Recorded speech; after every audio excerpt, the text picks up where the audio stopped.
Itu maknanya Anda sedang ditunggu kreativitas dan jerih payah Anda oleh sekolah di mana Anda ditempatkan, yang selama ini Anda sudah belajar kepada PP dan fasilitator serta kepada instruktur. Berpesan kepada teman-teman semuanya bahwa untuk LP2KS itu sudah banyak yang terangkat. Nanti ke depan yang mungkin akan diangkat adalah dari teman-teman yang guru penggerak. Guru penggerak, kalau kami kemarin diskusi dengan Ibu Kepala Cabang, yang dilihat bukan dari segi prioritas NIP yang tertua tidak, tapi kami akan prioritaskan kepada yang berprestasi. Gitu.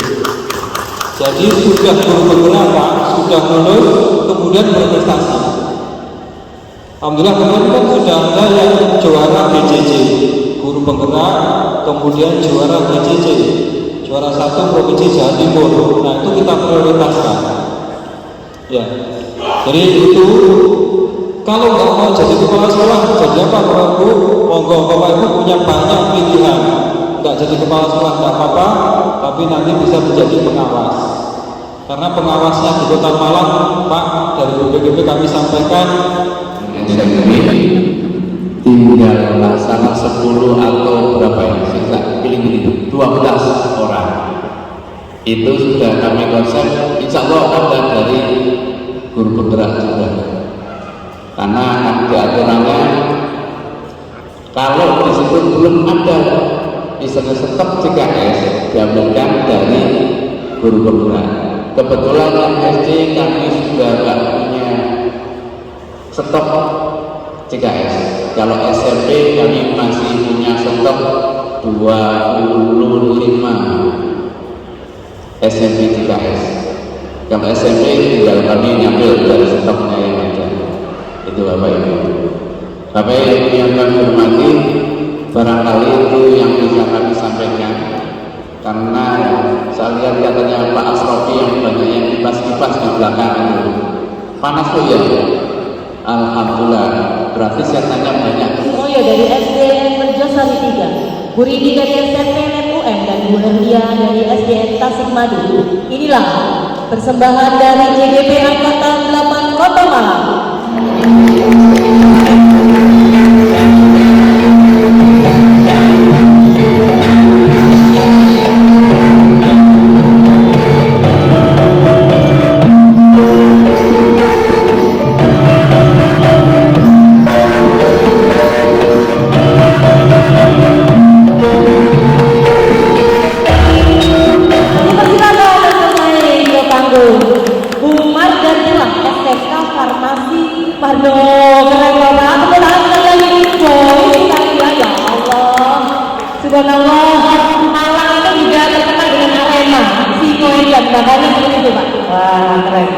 Baiklah, yang kedua kita panggilkan yuk narasumber kita, Bapak Agus Setiawan dari SMPN 8 Kota Malang. Oh, ini Pak Agus, ini pakainya besar, ini juga ala-ala Kota Malang. Oke, nah kita lanjutkan Pak. Yang ketiga siapa? Yang ketiga Ibu Sofianti dari SDN Mojolangu Kota Malang. Iya, Sofianti dari SDN Mojolangu. Ternyata mereka bertiga ini adalah narasumber kita yang pagi hari ini akan berbagi praktik baiknya dan perjalanan mereka sebagai guru penggerak atau calon guru penggerak angkatan 8 Kota Malang. Dipersilakan duduknya. Kali ini adalah tentang budaya positif yang sudah saya terapkan di sekolah saya, khususnya tentang segitiga restitusi, di mana segitiga restitusi itu adalah kami gunakan untuk menyelesaikan permasalahan siswa. Bapak Ibu setujukah hukuman akan mendisiplinkan siswa? Ya, baik. Mungkin ada yang setuju. Mungkin kalau di sekolah masih ada sistem poin seperti itu, kemudian ada hukuman ya. Di dalam budaya positif itu sudah tidak ada lagi Bapak Ibu. Jadi di dalam penyelesaian permasalahan yang dihadapi dengan segitiga restitusi ada 3 tahapan yang melakukan, yaitu yang pertama adalah menstabilkan identitas, yang kedua memvalidasi tindakan yang salah serta menanyakan keyakinan. Setelah saya menerapkan konsep ini, efeknya sangat luar biasa. Yang pertama, siswa pada saat stabil tidak merasa takut, tetapi dia bisa berubah. Seperti itu Bapak. Sangat besar sekali efeknya. Ya, karena ini saya cerita karena saya lama di kesiswaan Bapak Ibu, jadi saya merasa terlalu kembali.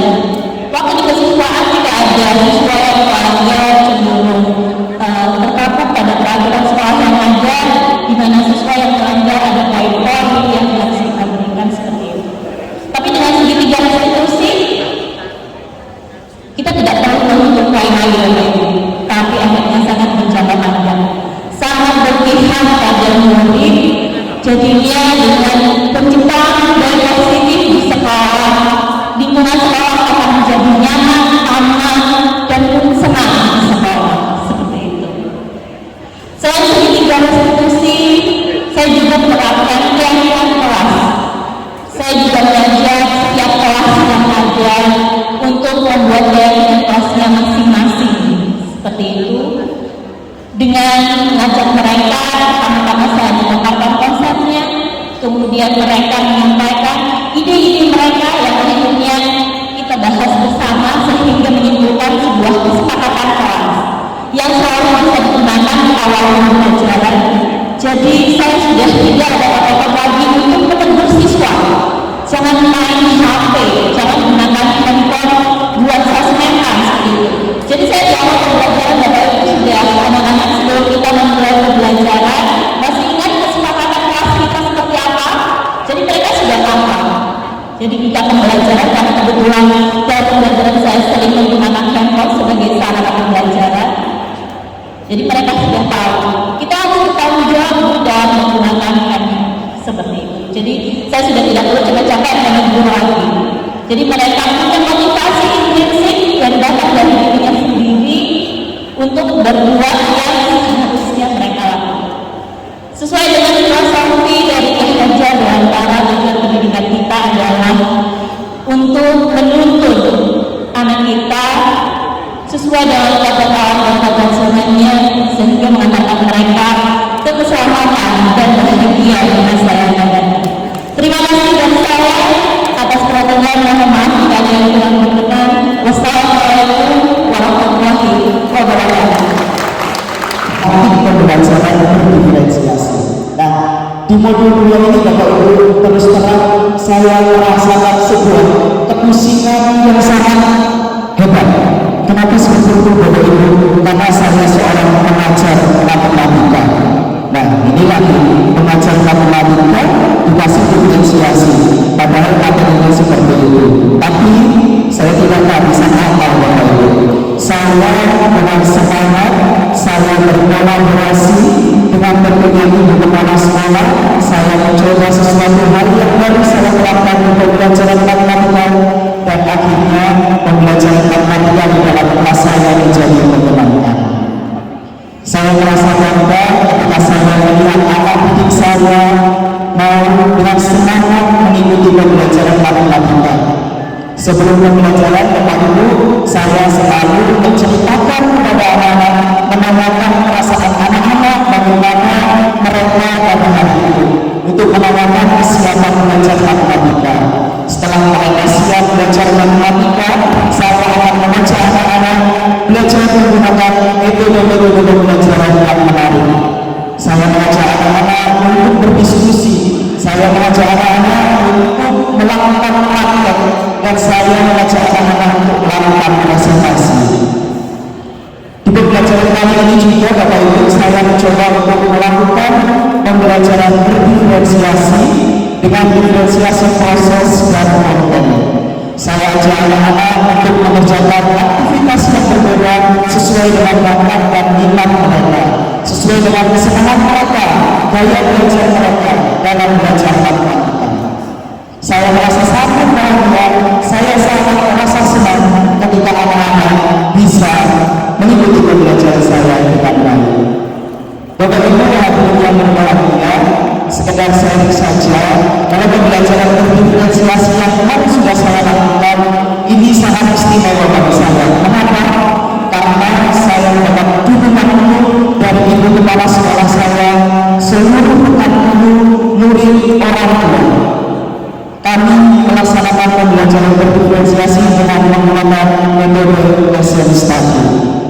dimana dengan metode Islam ini kita bisa merefleksi, kita bisa mencari tahu kekurangan apa dalam pembelajaran yang telah kita laksanakan dan perbaikan apa yang akan kita lakukan.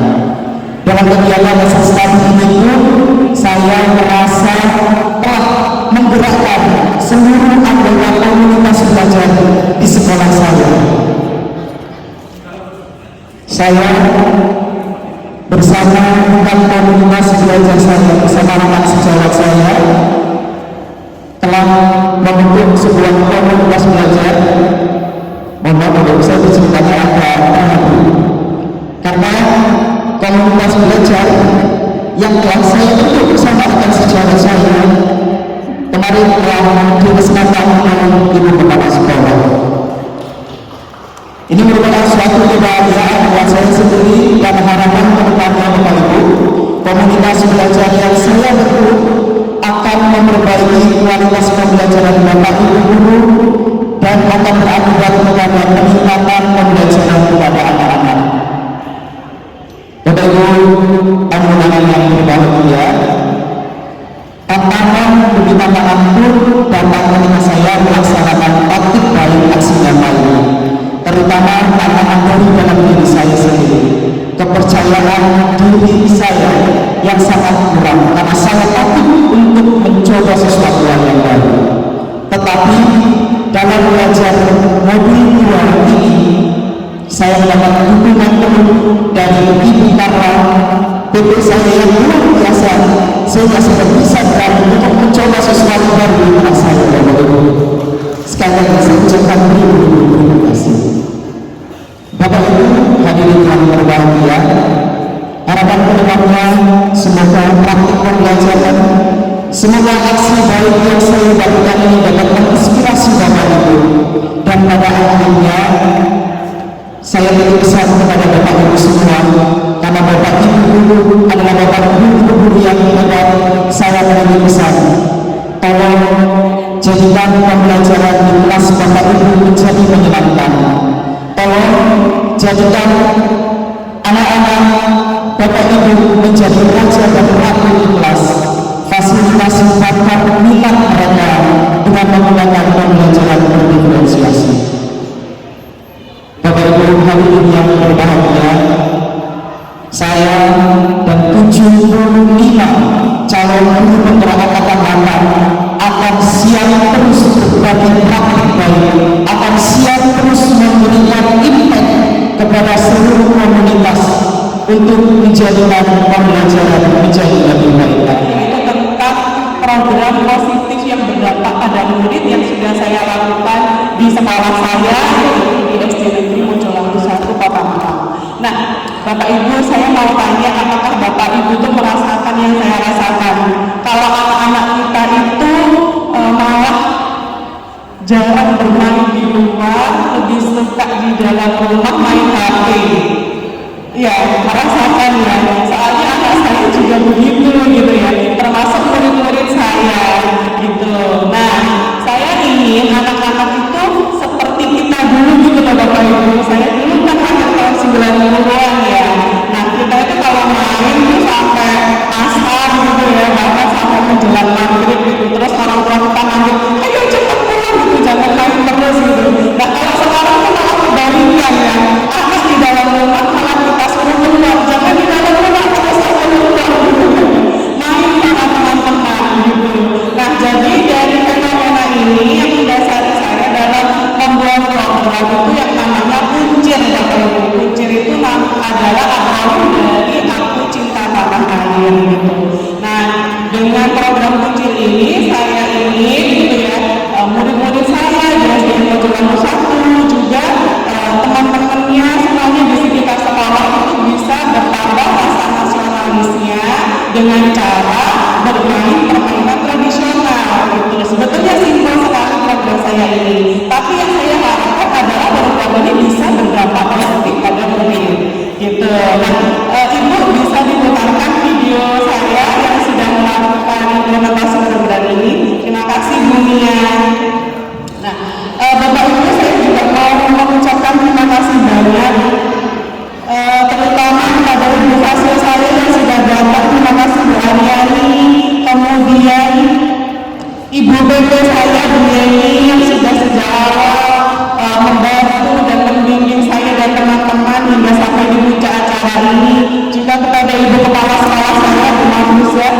sudah sejak awal mendukung penuh saya dalam pendidikan program ini ya. Silakan Bunya. Oke, nah Bapak Ibu pertemanan tradisional itu kan ada banyak sekali ya. Nah ini yang saya identifikasi itu berdasarkan suara murid itu ya. Saya sambil ngobrol nggak apa-apa Bunya, jadi delay aja. Oh sudah, apa ada suaranya ya? Oh gitu ya, saya sebenarnya nggak kelihatan dari sini. Layarnya saya nggak kelihatan. Oke, nah jadi di program ini di modul 3 sudah mulai ya. Dalam menyusun program Bapak Ibu kita itu melibatkan suara murid, pilihan dan kepemilikan murid. Itu, nah ini karena dalam pelaksanaan itu kita juga melibatkan aset-aset yang ada di sekitar sekolah. Nah, ini saya juga memakai lapangan yang ada di dekat sekolah saya gitu.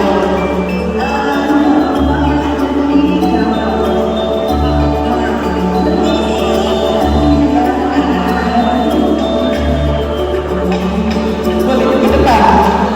Oh boleh sekali. Oh kayaknya saya kayak diam ya di situ terus padahal saya boleh turun. Jadi ada 6 permainan Bapak Ibu. Di sini saya ngajak anak-anak main rambu anu, terus main dapur, kemudian main congklak, macam-macam ya. Ada bola juga. Nah ini saya tahunya dari mana? Dari oke, dari suara murid gitu ya. Anak-anak pernah main apa saja, apa saja itu saya elaborasi. Kemudian saya tambahin dari pengetahuan saya dulu. Saya kalau begini dulu pernah main ini kalian pernah nggak? Kemudian murid juga memilih sendiri permainan apa yang ingin dilakukan. Nah, juga kepemilikan murid di sini saya mengajak anak-anak untuk membuat alat permainannya sendiri dan menjaganya gitu. Jadi ada rasa kepemilikan Bapak Ibu. Nah, dampaknya di sini anak-anak tuh seneng banget ya, seneng banget mereka itu ya. Jadi seperti merasakan hal-hal baru, pasti merasakan senang gitu ya. Tuh. Nah, tentunya dalam melaksanakan program ini ada tantangan, kemudian ada dukungan juga ya, ada harapan saya dan bagaimana implementasi dari program ini berjalan. Padat karya. Baik Bapak Ibu, terima kasih atas angkatannya memberikan yang sudah kami menjadi murid. Semoga Kita bisa sangat baik dengan fasilitatornya, pengajar praktek, semuanya lengkap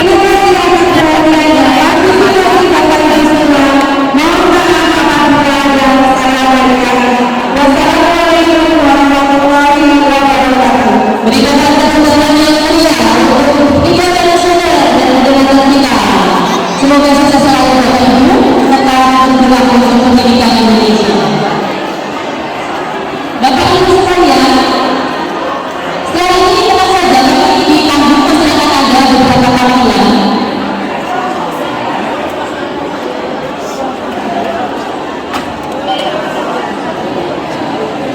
Jadi kami persilahkan setelah Bapak Ibu untuk berkomunikasi. Nantinya masing-masing penjelasan akan mendapatkan kartu ini berdasarkan pada keinginan anak-anak Bu. Jadi harapan anak-anak pada waktu bisa menanyakan kepada mereka apa yang mereka inginkan, dan mereka menginginkan sebuah pedesaan yang misalnya alatnya semuanya dan membantu siswa untuk mewujudkan impian mereka. Jadi jadilah maket tentang pedesaan.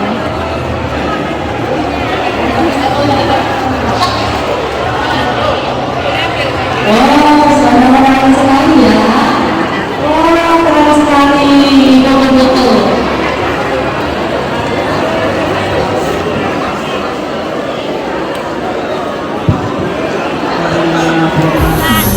Intinya bisa digunakan